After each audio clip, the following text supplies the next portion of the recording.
tại ở trong tiểu na ni on na ya na so hiện đến đại yo nhau na đến ở ya nhau na ở trong han ana con na Biblia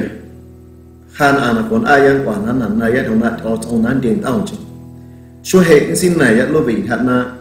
nhau na nên đến đã mà chạy hi ana thì quý hông còn này na hi Biblia chả na Apostol Pablo yo Apostol Santiago Gena Apostol Pablo humatin này na mi quit a son nui wa ni kyo na mache sa ho nui wa ni gena masiu wa Jesucristo do Santiago he theta Jesucristo humatso he na mi quit a son nui wa ni gena masiu wa otong sana ti a na ya do hun omi kon o at anan si tiu cha na yuk na squaya ana ko in siu ko at otong do mateng onan at ananaya do chung tong tinan siu ko at otong honwin onan sin nan de yonaki video ba Apostol Pablo in cha di sin nai na ki sonan do Romanos na cha so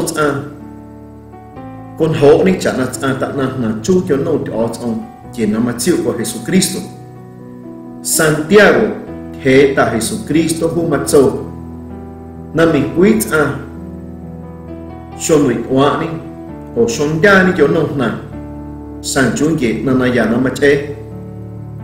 ni omi ko tino ya hanaki son na dio Santiago capítulo B versículo in kiun chon ke Santiago capítulo B versículo in kiun chon ke ma cha na quit son de nui ni chả na ta na chung quên cái nó mà chịu ở trong nó mà cho Santiago capítulo B versículo en kiun chon ke Apostol Pablo na ki sonando Romanos capítulo 10 versículo en kiun chon ne Pablo mà cho mình quit son té si kia hu chả na quit na ta na ti soan quên cái na ya na mà che Cha ho he con nia ya na Pablo kyo Santiago be no on na kona nai kui matso na mi quit son de nui ni cha na ta na chu quên cái na ma chịu ni ka so na ma kan na na ya kui matso ni quit son de si kia ho na ta na chu kyo no to som quên cái na ma chịu na ni ka so ma kan na na ya Genia ya Santiago capítulo B versículo 15 que Apóstol Santiago que está Jesucristo na matin na ihona cha so na matiu ko Jesucristo o matso na matiu ko Jesucristo sa ho juma che na ya kyo no tong ani pues ya na matiu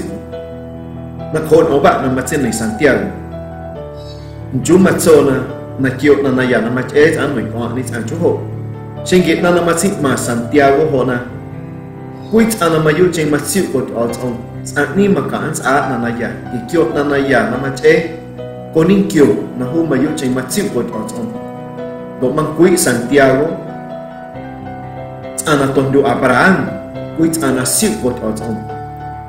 do ni kia singhani da nang goi kwenta out on Ichona ton do Isaac na penong na mihe makaan kaya kwenta yu na nas de Abraham na sikia ho quit cha na ta na ti soa kyo no tao chong ana sinhani da nan goi kwenta tao chong o nan chịu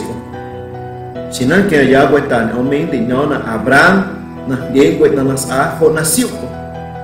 do ki na ten no siu ko sinin kia na nan goi kwenta tao chong Nani ka so na Santiago jum ana kon oba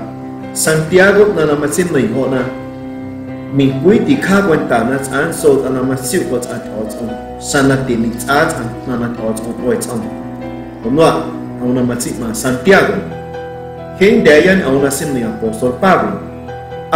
Pablo e humaso na ki Romanos capítulo 10 versículo 15 na mi quit son wi wani kể na ya na mà chế kiểu nông thọ trong xã hội chặt cho mà chỉ kia là tạ na là chỉ xoa kiểu nông thọ trong chỉ na mà chịu của Jesus Christ cái sao nó kể ra quan tài ông nó mà trên này apostol Pablo na kỹ trong là Romanos capítulo 10 versículo 1 cho này họ na ana mà yêu chơi mà chịu của thọ trong anh mà chỉ kia chẳng là quý ana tạ na là chỉ xoa kiểu nông thọ trong xã hội mình quý an xuân tế dịch kia hút quý an là già này ổn hụ như kiểu nốt ở trong quanh cái này già nó mà chế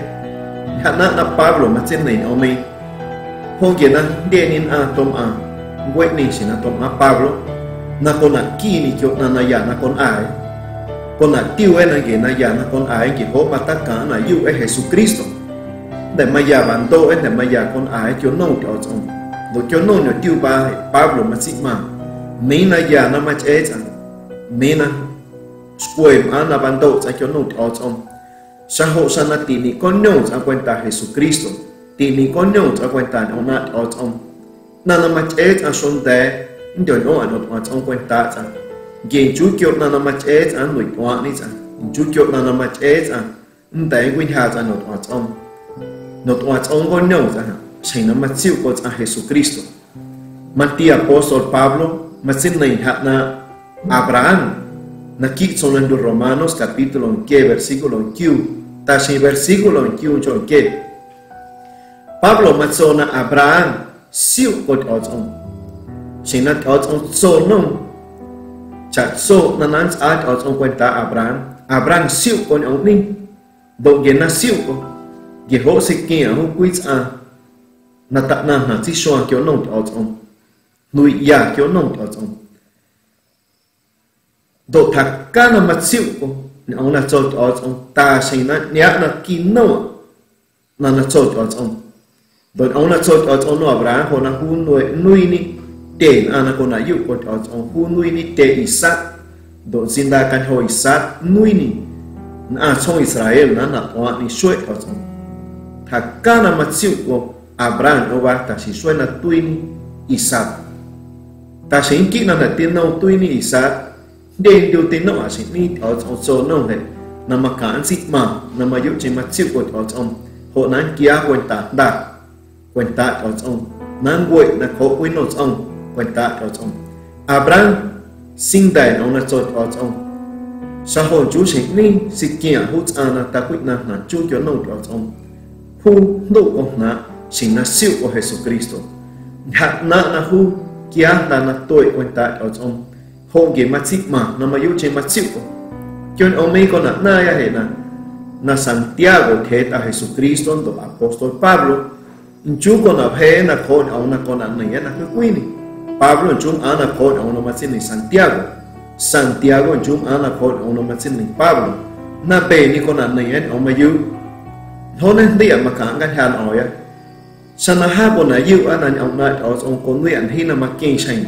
chú yêu mà cả quản đó chú yêu mà cả là yêu á tổ con là yêu anh ông này ở trong con người ông nằm ăn kia anh còn hụt lại ở trong quanh ta chặt xôn nằm ăn để khu con người khi nằm ăn sinh thông ở trong quanh ta han nằm ăn khổ trong lòng người bạn cho nên loại tị văn hàn ở Sydney để ngân hàn ở là Pablo mà xịt mà quyết là Santiago tịnh đáy xịt mà độ Santiago hay xịt mà là tin đáy xịt mà Pablo na bề ni con nặng mái ông mà yêu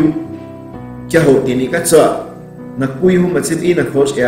ở quy chỉ mà xịt in là khó quy chỉ sẽ sang kiến na về ni con nặng mái quy nông nặng Santiago mà xịt mà na mình quý son đáy quy hà nó ở trong quy kiến na mà trôn na mà chịu ở trong xã hội tiền đi na mà chết na tiya bắc cá na mà chết na tiya yết anh mà yêu trên mặt chịu ở trong mặt cả quỳnh đồ là ban đầu rằng đó sẽ chẳng là ya apostol Pablo em mà trên nền tin là khó na mình quý anh son người quá ní quên cái na ya na mà chết tổ tin ní con nhung quen ta Jesus Christo tin ní con nhung quen ta ông nát ở trong ye anh mà yêu trên mặt chịu ở trong anh ní mà cả con nhung quen ta ở trong mà cả con nhung quen ta Jesus Christo tổ sinh ní na ya na mà chết ba quên ta cho nó ở trong gì hốt ông nào quy còn kiểu ông mê hộ nè mà cả anh siêu có cha cho ông đồ ông cha cha là ya gì son đen rồi hoa đi cha quên cái này ya nó mà chết cha đồ mà đi có cha soi cả Jesus Christ quên ha tại ở trong tiểu này ông anh này là con địa yon ông ba bình đó ya là mặt tình địa nên thế là này yo là nó ở trong quên ta chặt son ha